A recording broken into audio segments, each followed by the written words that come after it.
Good morning students. हमने जो पिछले क्लास में अपना चैप्टर किया था पार्ट चौथा मेरी थाई यात्रा, ठीक है। आज हम पार्ट के सारे जितने भी लघु प्रश्न उत्तर बनते हैं वो सारे आज हम अपनी आज की क्लास में जो है करेंगे, क्योंकि आपके जो आगे आने वाला टाइम है उसके अंदर आपको जो है ये लघु उत्तरीय प्रश्न और बहुविकल्पीय जो प्रश्न है वही पूछे जाएंगे। तो आज हम सबसे पहले आपके जो लघु उत्तरीय प्रश्न बनते हैं, जो 1 नंबर के आपके सारे क्वेश्चंस है, वो आज हम इस चैप्टर के जो है वो क्लियर करेंगे। तो सबसे पहला जो प्रश्न है, लेखक कितने बजे थाईलैंड पहुंची? तो लेखक कितने बजे थाईलैंड पहुंची थी? 2:30 पर जो है वो थाईलैंड पहुंची थी। दूसरा हमारा प्रश्न है, किस मौसम में सैलानियों को थाईलैंड न जाने की हिदायत जो है दी जाती है? सैलानी होता है जो किसी स्थान पर यात्रा करने के लिए, घूमने फिरने के लिए, या जो पर्यटक हैं वो एक जगह से दूसरी जगह को देखने के लिए जो है वो जाते हैं। तो जो हमारी लेखिका थी डॉक्टर रंजना, वो थाईलैंड घूमने का जो उसने प्लान बनाया था, तो सबसे पहले जो है सैलानियों को थाईलैंड न जाने की जो हिदायत है, हिदायत क्या है? आदेश या निर्देश दिए जाते हैं। किस मौसम में उनको जाने के लिए मनाही की जाती थी?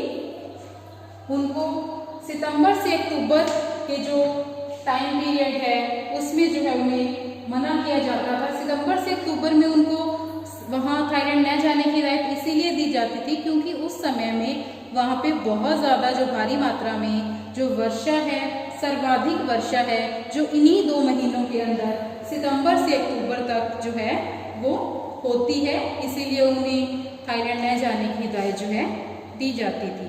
और हमारा जो तीसरा प्रश्न है, थाई सड़कों के किनारों पर अत्यधिक मात्रा में क्या नजर आता है? जो थाई की सड़कें हैं उनके किनारों पे, मतलब सड़कों के आसपास के जो जगह है वहाँ पे अत्यधिक की सबसे ज़्यादा मात्रा में हमें क्या देखने को जो है मिलता है, क्या नजर आता है? जब डॉक्टर रंजना है जो थाईलैंड पहुँचती है तो वो आगे पट्टा के लिए जब रवाना होती है तो वो देखती है कि सड़क के चारों तरफ जो है वो सी फूड नजर आता है, क्योंकि वहाँ के जो सी कोस्टल एरियाज है, कोस्टल एरिया है, वहाँ पे सी फूड सबसे ज़्यादा मात्रा में होता है। तो जब वो सड़क किनारे जा रही होती है तो उसको जो है चारों तरफ जो है वो सी फूड जो है नजर आता है। तो इस प्रश्न का हमारा जो उत्तर है कि थाई सड़कों के किनारों पर अत्यधिक मात्रा में क्या नजर आता है? तो हमें जो है वहाँ सी फूड देखने को मिलता है अत्यधिक मात्रा में। हमारा चौथा प्रश्न है, विश्व का सबसे बड़ा खुला चिड़ियाघर कौन सा है? तो जो डॉक्टर रंजना है वो वहाँ चिड़ियाघर देखने भी गई, तो उस चिड़ियाघर का नाम है सफारी वर्ल्ड। विश्व का सबसे बड़ा खुला चिड़ियाघर जो है वो है सफारी वर्ल्ड। उसके बाद हमारा 5वां प्रश्न है, थाईलैंड की करेंसी का क्या नाम है? थाईलैंड की करेंसी का नाम है बाट। याद रखेंगे सभी, थाईलैंड की करेंसी का क्या नाम है? बाट। तो हमारा 6वां प्रश्न है, लेखक ने कौन से पार्क में शाकाहारी भोजन किया? ठीक है, लेखक ने कौन से पार्क में शाकाहारी भोजन किया? तो लेखक ने मरीन पार्क में जो है शाकाहारी भोजन जो है किया था, मरीन पार्क। उसके बाद हमारा जो अगला प्रश्न है, थाईलैंड का सर्वाधिक आबादी वाला द्वीप कौन सा है? तो थाईलैंड का जो सर्वाधिक आबादी वाला जो द्वीप है वो है फुकेट। ठीक है, फुकेट जो है वहाँ का सर्वाधिक, जहाँ पे सबसे ज्यादा जो है आबादी है, सर्वाधिक का मतलब होता है अधिक आबादी वाला जो द्वीप है वो है फुकेट।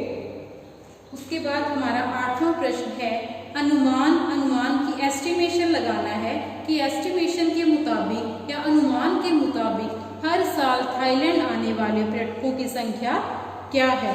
कि हर साल वहाँ पे जो है लगभग कितने लोग जो है, कितनी मात्रा में जो लोग हैं वहाँ घूमने के लिए आते थे। तो हमने इस पार्ट में पढ़ा था कि लगभग 5 लाख के करीब जो है हर साल जो पर्यटक हैं वो थाईलैंड घूमने के लिए, थाईलैंड को देखने के लिए जो है आते हैं। तो अनुमान कितना है? 5 लाख। उसके बाद हमारा अगला प्रश्न है, थाईलैंड के लोगों की खूबी किसे कहा जाता है।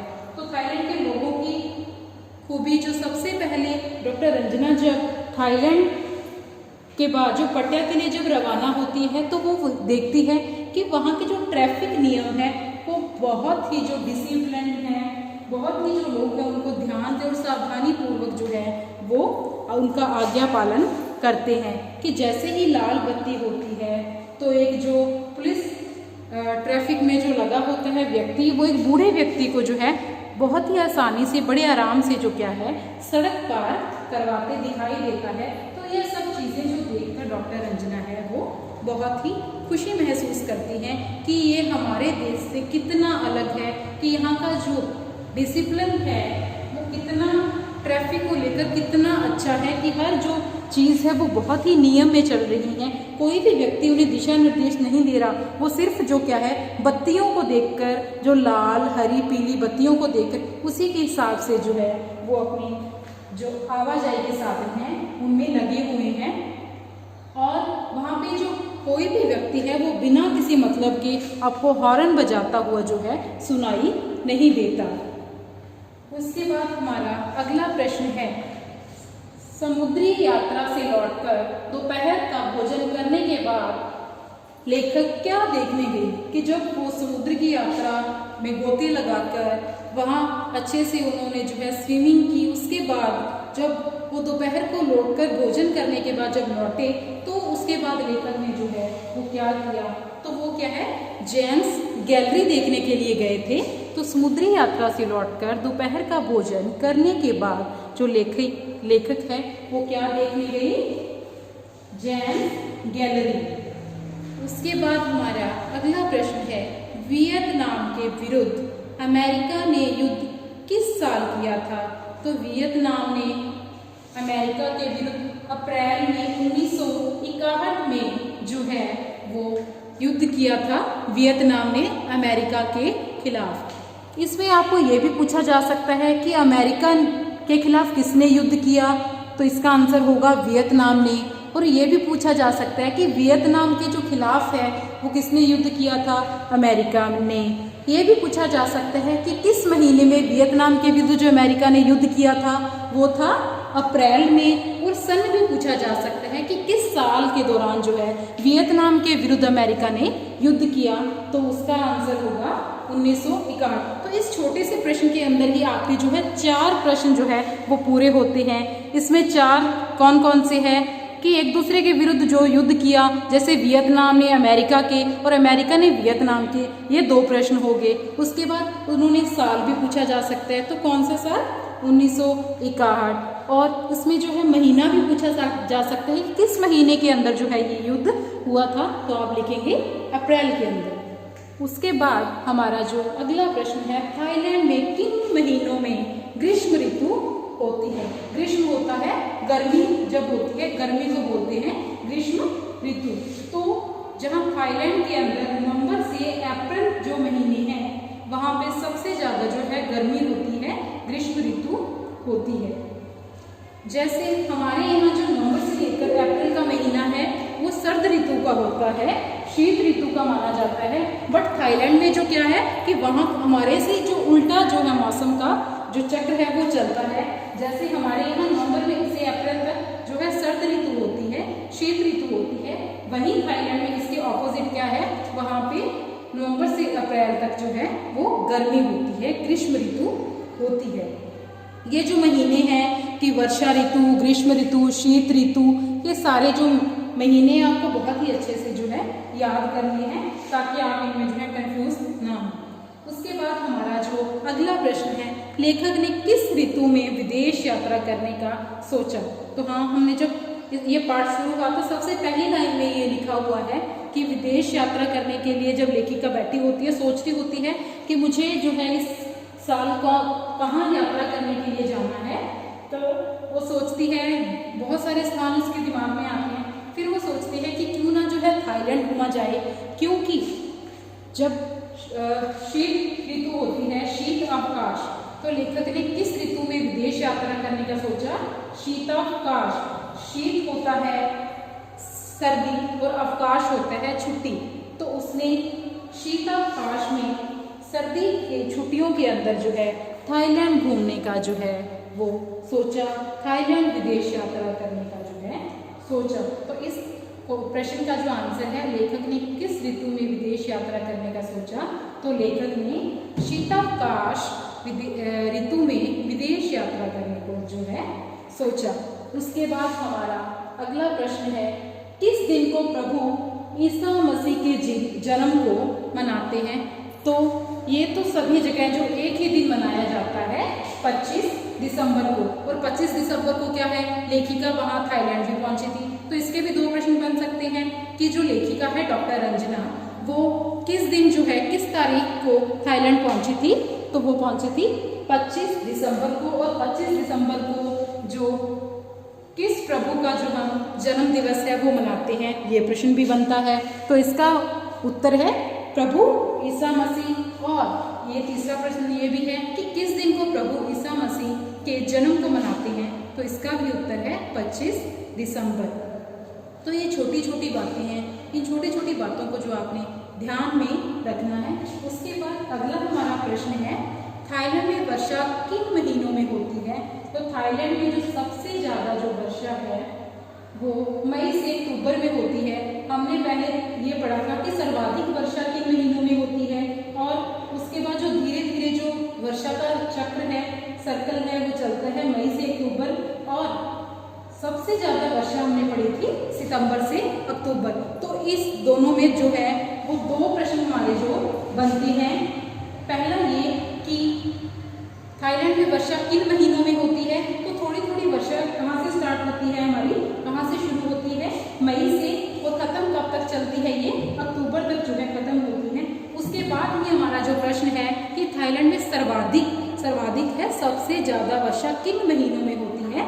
तो जो सर्वाधिक वर्षा है वो सितंबर से अक्टूबर के जो 2 महीने हैं, इसके अंदर जो है सर्वाधिक, सबसे अधिक जो वर्षा है वो थाईलैंड के अंदर होती है। और इन 2 महीनों के अंदर जो पर्यटक हैं उनको जाने के लिए, वहाँ यात्रा करने जाने के लिए मनाही होती है, सैलानियों को वहाँ जाने की हिदायत दी जाती है कि वहाँ जो इन 2 महीनों के अंदर जो है आपने थाईलैंड नहीं जाना है, क्योंकि बहुत ही ज़्यादा वर्षा होती है। तो वहाँ जाके क्या करोगे, ना तो आप अच्छे से बाहर घूम पाओगे, ना ही कुछ देख पाओगे।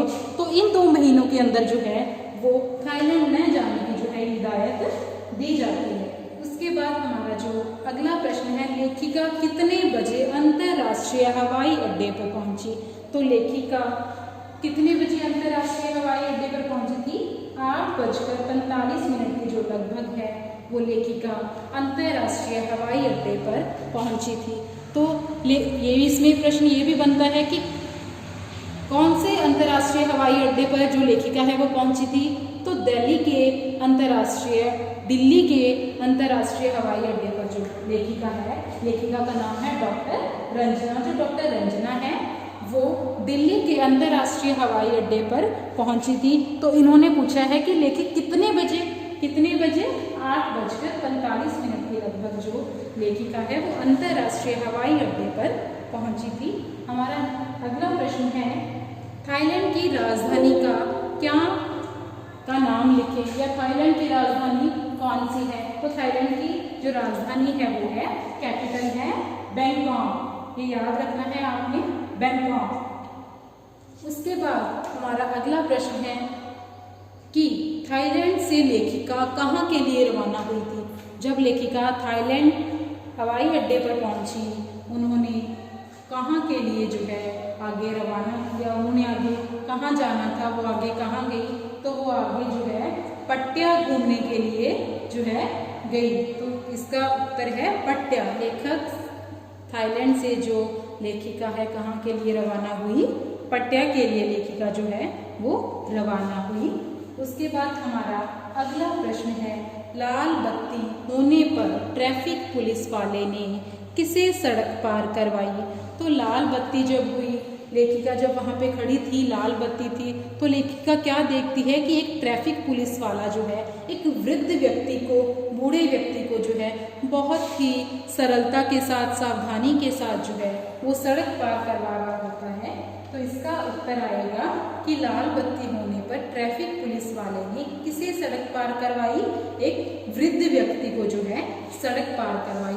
और जब उस लेखिका ने यह देखा तो वो बहुत ही जो है वो प्रसन्न हुई, खुश हुई कि जो यहाँ के ट्रैफिक नियम है, जो यहाँ की ट्रैफिक पुलिस है, वो कितनी ज़्यादा जो है वो डिसिप्लिन है, कितने ज़्यादा जो अनुशासन का जो पालन है वो करते हैं। तो उसने इस चीज़ को देखकर कंपैरिजन भी किया कि हमारे भारत के अंदर जो है वो ट्रैफिक जो रूल्स हैं वो लोग किस तरह से निभाते हैं, और जो थाईलैंड के लोग हैं वो ट्रैफिक जो नियम है वो कितनी अनुशासन जो है पालन के साथ जो है वो निभाते हैं।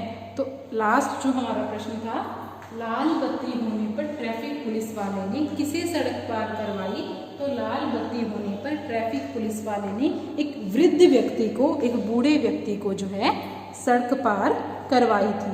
तो इस पाठ के अंदर मैंने लगभग आपको 20 प्रश्न तो लिखे हैं, इसके बावजूद भी मैंने आपको 5-6 क्वेश्चंस और इसके अंदर जो प्रश्न बनते हैं वो भी आपको बताए।